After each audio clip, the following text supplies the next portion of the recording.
Fala! Vem com a gente que o seu conteúdo é a nossa onda, né? Bom, hoje tem conteúdo do bom aqui. Direto dos estúdios Nova Onda, se liga que tem um papo muito bom aqui. A gente tá com um profissional aqui diferente. Eu tô, assim, apaixonada, porque a gente conversou muito em off. E eu vou te falar, desculpa aí, mas é o cara. Bom, a gente tá aqui com Yuri Teixeira. Ele é optometrista. Seja muito bem-vindo. E nós queremos agradecer, né, por você ter aceito o nosso convite. Legal, muito obrigado. Eu agradeço. É um prazer estar aqui com você, com toda a equipe, Cássia, Marcelo e toda a equipe. Desculpa até eu estar um pouco nervoso aqui, né? Um pouco ele se solta. Depois Ok. esquece das câmeras. Eu sou optometrista, a minha especialidade é optometria comportamental, como a gente conversou anteriormente. Eu trabalho com a visão e o comportamento, né? Então, a gente vai falar um pouco sobre isso hoje para que as pessoas entendam melhor que não é só um exame de vista que às vezes essa criança, esse adolescente está precisando, às vezes precisa de algo mais. Maravilha. Então, assim, você, assim como eu, você tem filho, né? Então, usa óculos também. Ah, você não sabe do off aqui. Eu estou encantada de tanto conhecimento e a didática dele. Então, assim, fica por aí, tá? Bom, eu já quero perguntar, eu quero saber qual é a diferença do oftalmologista para o optometrista. Quase que não sai, mas saiu. Perfeito. Então, o oftalmologista é o profissional médico que ele estuda e se capacita para tratar as patologias do olho, né? Então, ele se encarrega totalmente de fazer, sim, a parte primária em alguns aspectos, que é o exame de vista, essa questão da anamnese mais básica, mas ele estuda com a ênfase de tratar possíveis alterações anatômicas e patologias. Chega mais pertinho, chega mais pertinho. E o optometrista é um profissional não médico, né, da área da saúde visual, que trabalha com a parte da saúde primária, né? A Organização Mundial da Saúde mesmo, ao nosso favor, diz que a optometria é a barreira contra a cegueira no mundo, né? Então, no nosso caso, a gente trabalha com a parte da prescrição de lente de contato, exame de vista, terapia visual, que é a minha especialidade, e mais algumas outras áreas também. Mas, de praxe, a diferença é que nós não podemos tratar patologias e nem prescrição de medicamento e colírios. Seria isso. Se ligaram? Então tá. Então, assim, eu vou para a sessão de perguntas, porque essas perguntas aqui eu tenho certeza que é a sua dúvida desde casa, assim como a minha. E aí você responde direto para essa câmera aqui, Perfeito. que é para os seguidores do Nova Onda. Ok. Tá? A gente faz o seguinte, toda vez que a gente tem uma gravação, a gente coloca uma publicação lá no nosso Instagram e aí a gente quer a sua participação. Nós colocamos a pergunta, né, a caixinha de perguntas lá nos stories. E aí eu vou perguntar aqui agora, maravilha? Então vamos embora. Bom, a pergunta aqui do seguidor na verdade, eu vou para a terceira pergunta aqui, porque foi o que ele já respondeu sobre a diferença.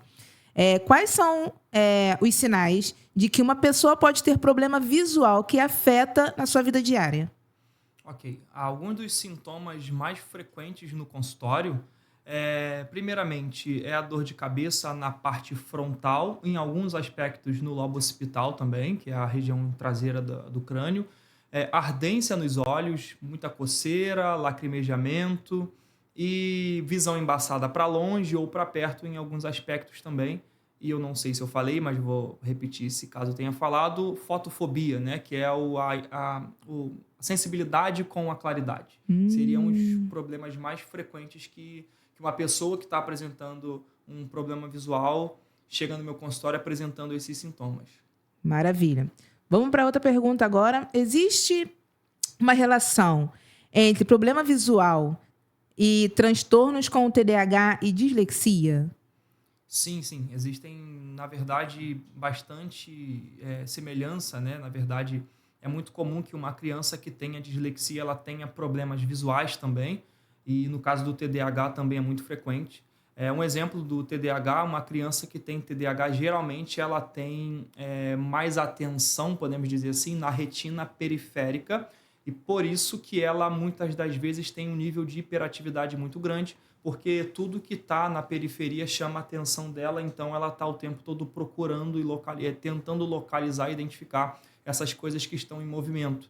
Isso se dá muito pela falta de atenção na retina central. Então ela não consegue se concentrar inteiramente nessa retina central e ela perde o foco a todo momento porque muitas coisas chamam a atenção na retina periférica.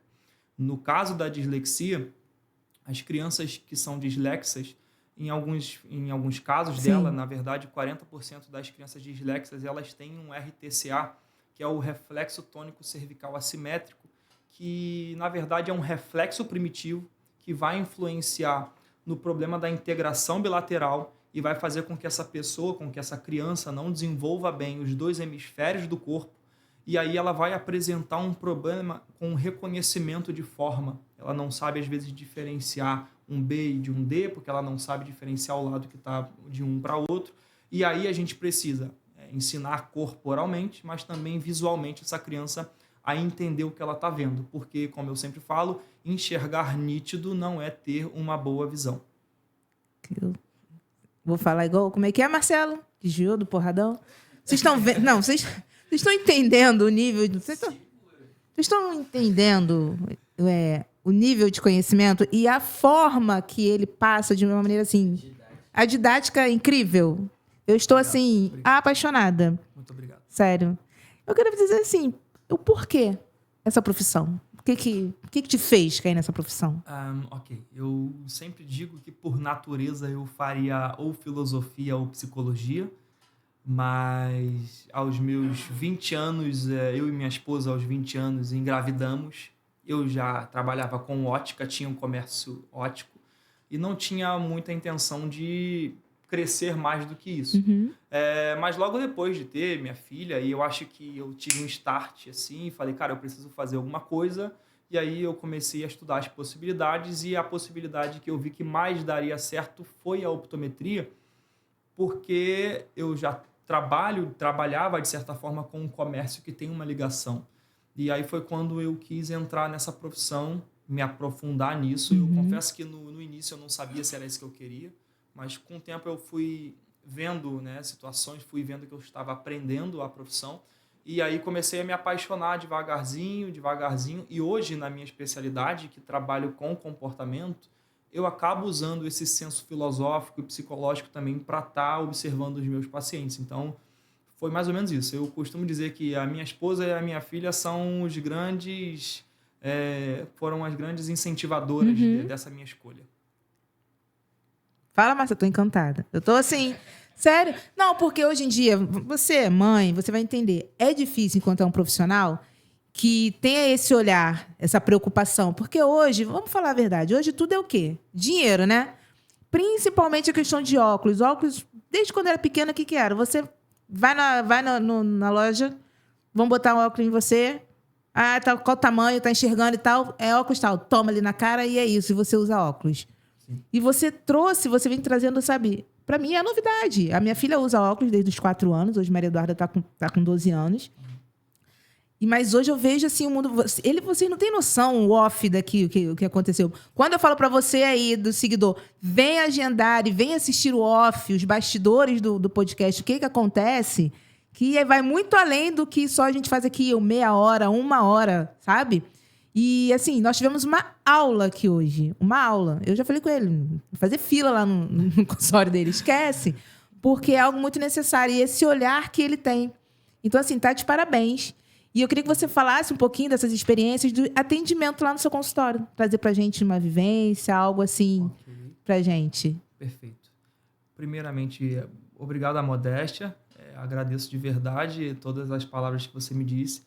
E cada vez mais que eu recebo esse tipo de elogio, né, eu vejo que eu escolhi o lado certo da profissão, que é um lado não muito comercial. Realmente é um lado que é mais voltado para a saúde em si. E quem faz isso não se apega muito à parte comercial mesmo, que é muito mais lidando com o ser humano do que em si com a parte final, que seria a prescrição do óculos e tudo mais. Uma experiência interessante que eu tive, eu acho que uma das mais interessantes, eu vou falar da mais marcante, tá? Que foi uma paciente de 45 anos, que foi com a mãe fazer o exame. Elas foram para renovar o exame para poder fazer o óculos. E o nome da paciente é Érica. Ela, com 45 anos, ela me perguntou, queria saber se eu tinha uma opinião do problema que ela tinha num dos olhos. Ela tinha uma ambliopia, que a gente chama de olho preguiçoso, que é o que significa em grego E aí ela queria saber se eu podia ajudar ela a entender o porquê que ela tinha aquilo.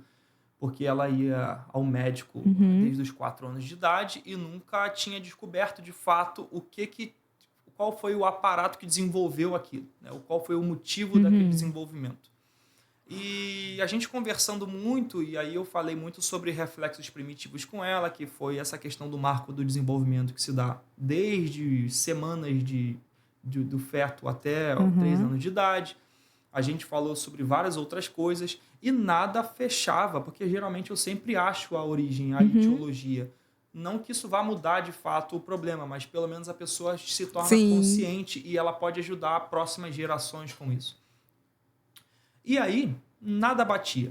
E do nada me veio uma luz de uma aula que eu tive de reflexos primitivos que falava que a mãe que amamenta mais de um lado do peito do que do outro, ou seja, existem alguns casos que a mãe só dá leite num peito, ela vai influenciar numa ambliopia na criança. Porque se a criança mama, ela pegou peito e vai mamar até 1, 2, 3, 4, 5 anos de idade, não sei, essa criança mamando só de um lado do peito, e quantas vezes no dia ela usa aquele peito para poder se alimentar, a todo momento que ela está usando um peito, o outro peito o outro tá mamando no peito, o olho está tampando e ela só está estimulando a visão desse olho. E aí se a gente fala de 1, 2, 3 meses, que são os primeiros meses de vida, que a criança só tem fixação, não tem cores ainda, não vê as cores. E dos 3 aos 6 que vai se desenvolver realmente a retina central, que é onde está as cores e a nitidez, se você não tem esse olho sendo estimulado o tempo todo, fechado, e a criança passando por esse processo, o que vai acontecer é que você não vai desenvolver esse olho a ponto de ter uma acuidade visual, que seria enxergar nítido. E aí, quando eu falei isso, da possibilidade de uma criança mamar só de um lado do peito, ela e a mãe viraram uma para outra e se olharam assim, aí olharam para mim. Ele tá falando, eu tô assim. Aí eu ri, eu falei... Daí eu ri, eu fiquei rindo, né? Aí eu acertei, aí ela só amamentou no meu peito esquerdo. E aí era exatamente, batia tudo com que ela tinha a ambliopia do olho esquerdo. Justamente ficava para baixo. E aí foi assim, eu vou nos profissionais que fazem meus exames há 40 anos e ninguém nunca me falou, ninguém nunca pensou no que, só falava, não tem jeito, não se desenvolveu, tá, mas por quê? Porque não se desenvolveu, não dava, sabe? E ela saiu de lá assim, caramba, hoje pelo menos eu sei o que aconteceu. E aí ela pode ter um exemplo, alguém na família, uma próxima mulher que possa vir a ter filho e amamentar só de um lado e falar, não faz isso. Muda aí, dá um jeito. Bota essa criança pra mamar. Agora, mãe, você de casa, você deu um peito... Agora eu tô preocupada, agora eu tô assim, uma minha assim, era só um... Aí, Marcelo, era uma... Ele tá falando, pior que é a que usa óculos. Gente... Estão entendendo o nível profissional? Vocês estão entendendo? Que nessa questão tem que usar, então não. Meu Deus. Teve no off também? Eu tenho que fazer as perguntas, gente, mas calma aí. É porque em off você estava falando da questão da criança que quando nasce cesárea. Sim. Volta esse tema aqui, gente. Interessantíssimo. Dentro do neurodesenvolvimento, uma criança ela precisa passar por vários marcos, né? E um dos marcos que são irrecusáveis, na verdade deveria ser. Mulheres, desculpem, não é meu lugar de fala, eu sei, sou homem, mas cientificamente falando, a gente tem comprovações para isso. É necessário que o parto cesariano seja só por conta de emergência. Ele não deveria ser uma opção se está tudo bem. Sim. Mais uma vez, não é meu lugar de fala. Tem mulheres que não querem sentir a dor do parto normal e está tudo bem. Só que fazendo isso, você aumenta muito a chance do teu filho, né, desenvolver problemas respiratórios, porque, como eu expliquei a ela, a microbiota do sistema respiratório está na vagina, então a criança precisaria passar por ali para desenvolver esse sistema respiratório, e quando ela passa por ali, ela faz isso, né? O médico tem que puxar ela, então ela ativa o reflexo que é o cervical tônico assimétrico, e tem mais alguns. E aí, quando ela ativa esse reflexo e tudo mais, o cérebro entendeu, bom, eu nasci. E aí ele sabe que ela nasceu e vai desenvolver bem esse reflexo. O que acontece é que quando você tira, abre a barriga e puxa, e você não faz essa estimulação, e não é simplesmente fazer depois que nasce, mas tem uma pressão específica. A natureza é perfeita. Biologicamente falando, é tudo muito perfeito. Então, a pressão específica tátil ali naquele feto, nos lugares, nas terminações nervosas certas, fazem essa criança entender que, olha, agora eu estou pronta para viver. Quando você tira da barriga, você passa por esse estágio. E, às vezes, a criança ainda demora uns dias para entender que ela está inserida numa nova atmosfera. Porque ela sai daquele centro de gravidade que estava na mãe e vai ter que viver ali, se reestruturar ali fora.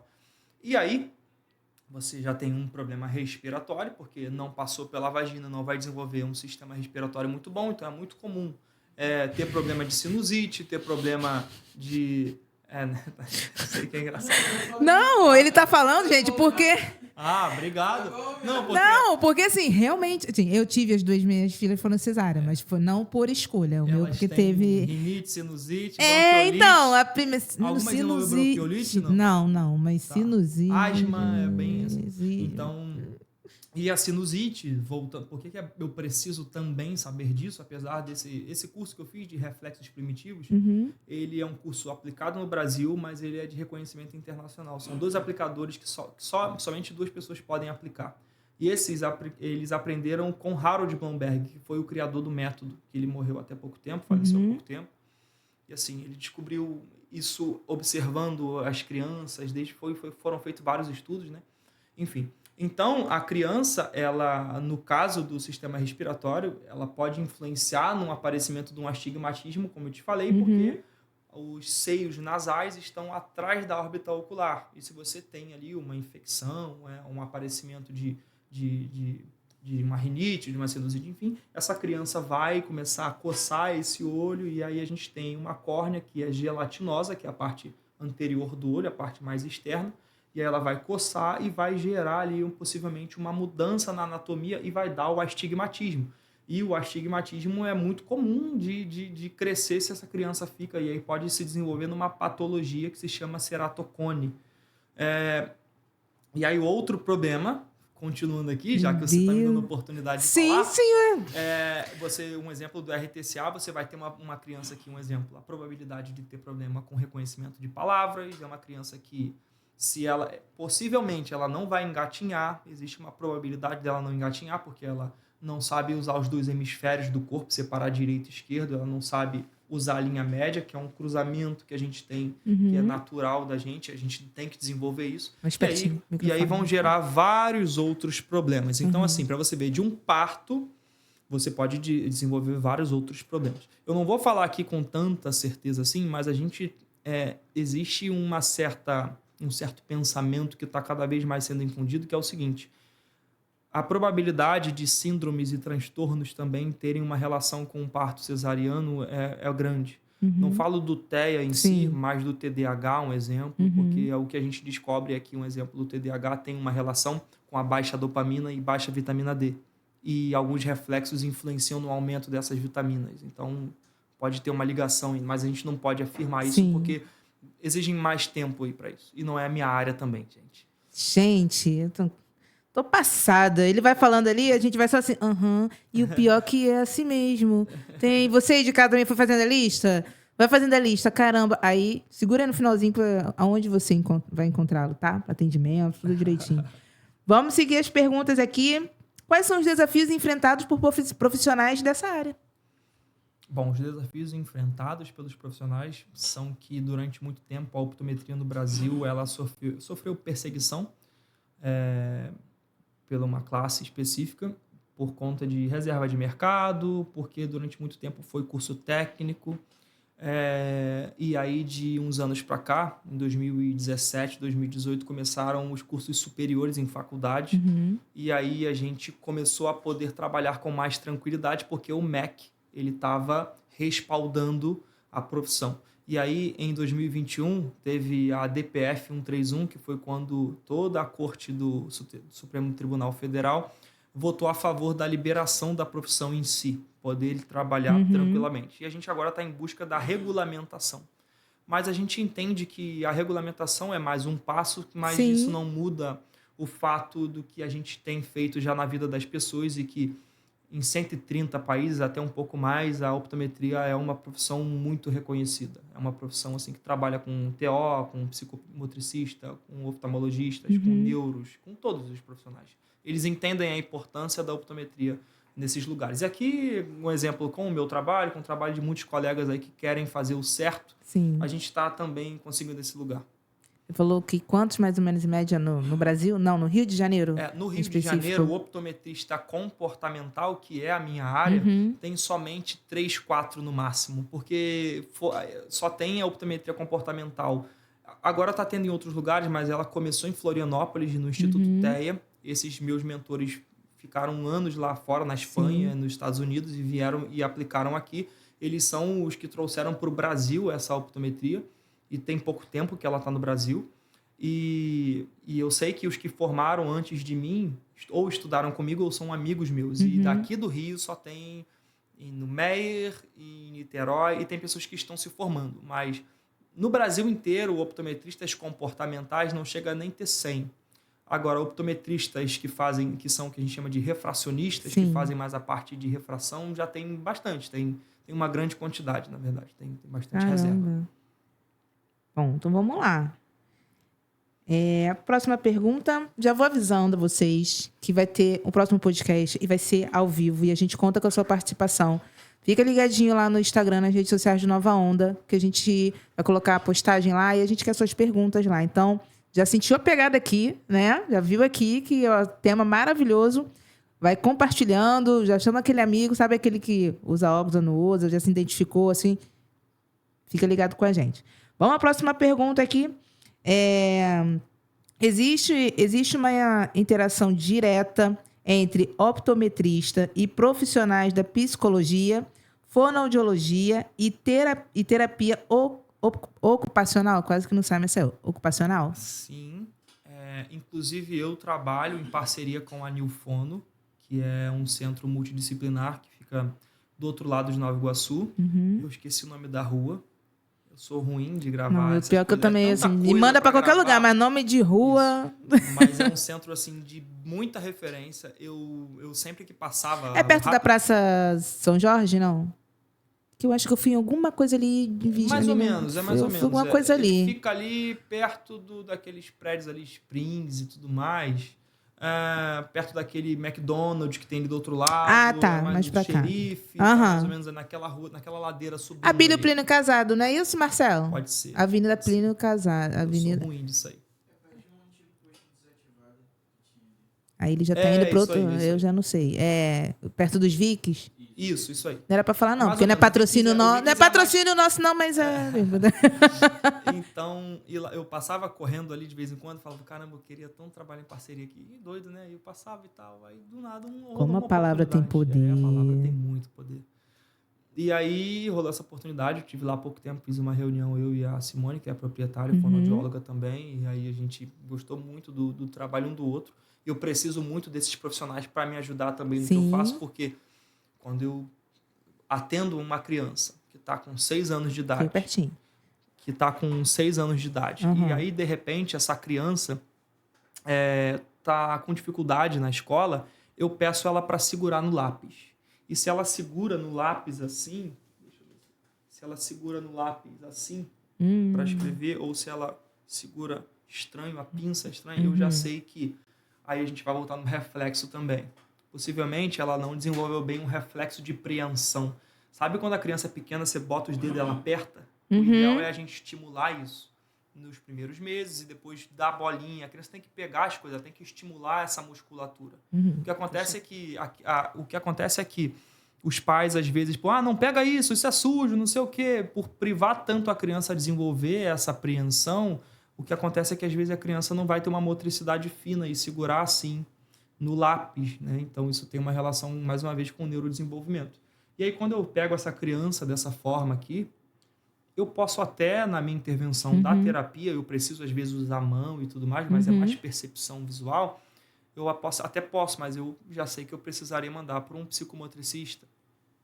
Se eu vejo que a criança tem uma dificuldade na nomeação de objetos que são semelhantes, de um quadrado e um triângulo, ou cores, ou palavras e ela tem um certo problema de nomeação, eu tenho testes específicos para saber disso, eu já sei que ela precisa de um fonoaudiólogo também ali trabalhando junto, porque uma coisa liga a outra, sabe?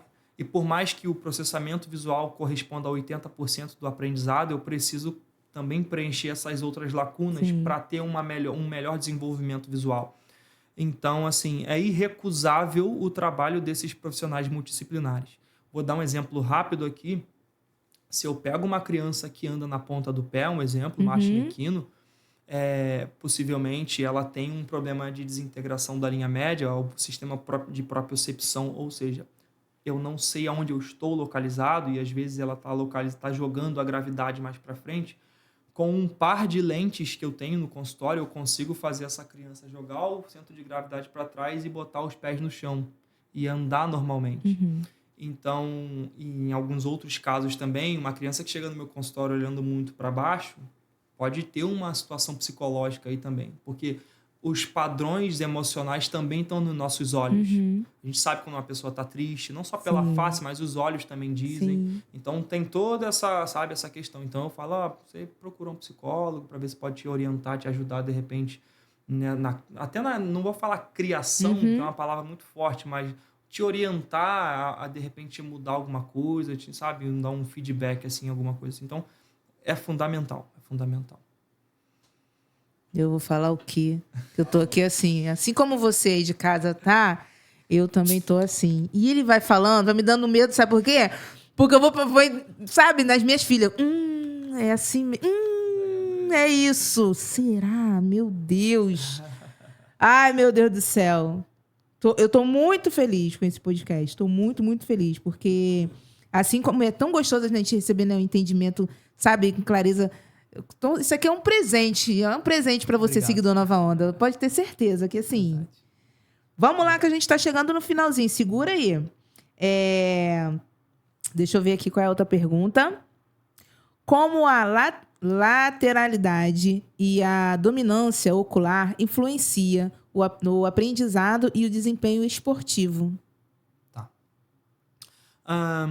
Seja a lateralidade ou seja a dominância, ela também tem uma relação muito forte com essa parte do neurodesenvolvimento. Por isso que quando os pais eles agendam a consulta comigo para os filhos e para os adolescentes, e até em caso de adultos que sabem que eu trabalho com essa parte diferente de só do exame, eu mando um questionário que para crianças é de 12 páginas e para o adulto é de 8 páginas. E aí ele vai me responder um monte de coisa ali. Dali eu vou saber mais ou menos o que eu vou precisar me atentar ali naquela consulta. Uma pessoa que tem lateralidade cruzada é aquela que escreve com a mão direita, só que quando eu vou fazer o teste de dominância visual, o olho dominante dela é o esquerdo. E aí você tem 2 hemisférios cerebrais trabalhando separados, onde eram para estar juntos ali, a parte do raciocínio, da lógica e tudo mais. E aí você vai ter um problema de gestão, é uma pessoa que é muito estabanada, vive esbarrando nas coisas, deixando cair, quebrar copo, enfim.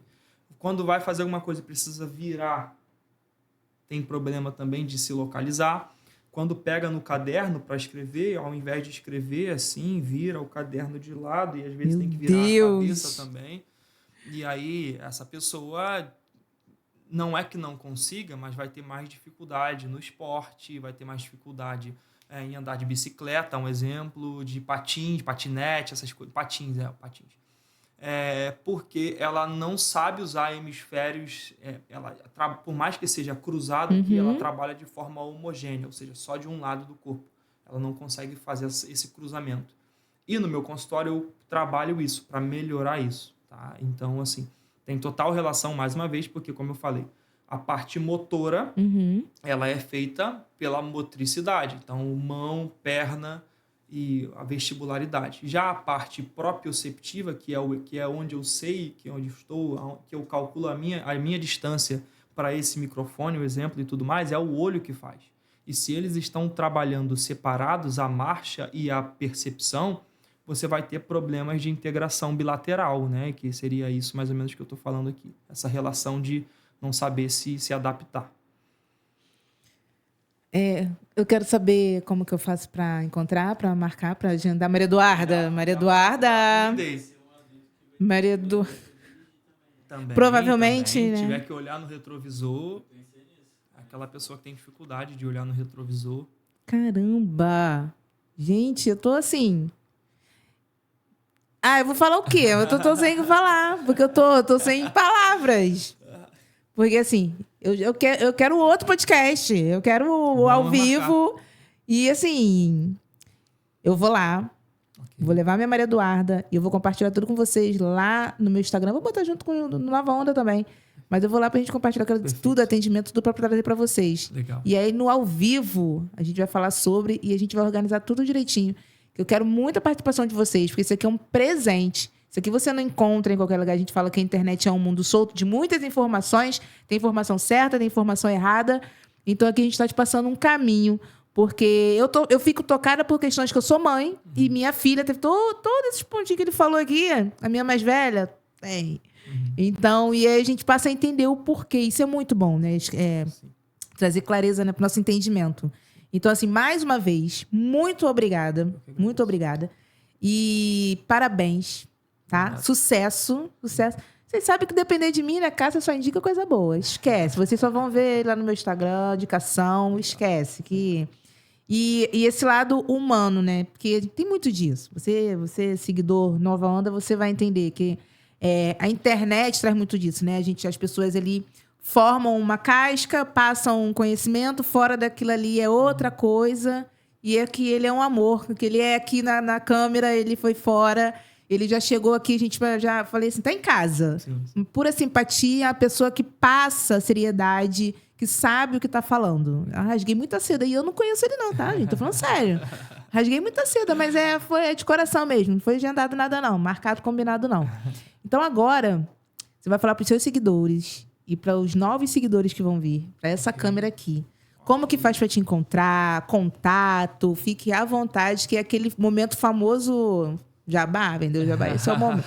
Fique à vontade. Perfeito. Então, vamos lá, gente. Como vocês ouviram, eu sou optometrista comportamental. A minha ênfase de trabalho é o comportamento humano seguido da percepção visual. E lá no meu consultório eu trato crianças com estrabismo, crianças neurodivergentes, crianças típicas e atípicas, dificuldades com aprendizagem, etc. Eu fico em Comendador Soares, o meu consultório se localiza em Comendador Soares. O endereço de lá é Estrada Luiz Soares 579, Comendador Soares. O telefone, eu esqueci, eu não consegui gravar ainda. Eu vou falar o meu pessoal, pode ser o meu pessoal. 21992837663. O meu Instagram é optoview23, optoview 23, tá? E estou lá de segunda a sexta, de 9 às 18 horas e sábado de 9 às 13 horas. Eu acho que eu falei tudo, não sei se eu esqueci. Maravilha! Mais uma vez a gente agradece. Muito obrigado. O convite está feito, está gravado, então não pode correr. Vai vir no próximo, não vai? Pode marcar quando você quiser. Então tá vendo aí, ele já falou, tá gravado, agendar. Então podemos cobrar. Bom, seguidor Nova Onda, nós ficamos por aqui. Curta, comenta, compartilha. E deixa agora eu vender o meu peixe também, no momento do meu jabá. Vai lá no meu Instagram, vai lá pra gente tomar nossa água da bica todos os dias. Nossa tropa do café todos os dias. Estamos juntos, meus pequenos gigantes. E até a próxima. Foi um prazer. Tchau, tchau.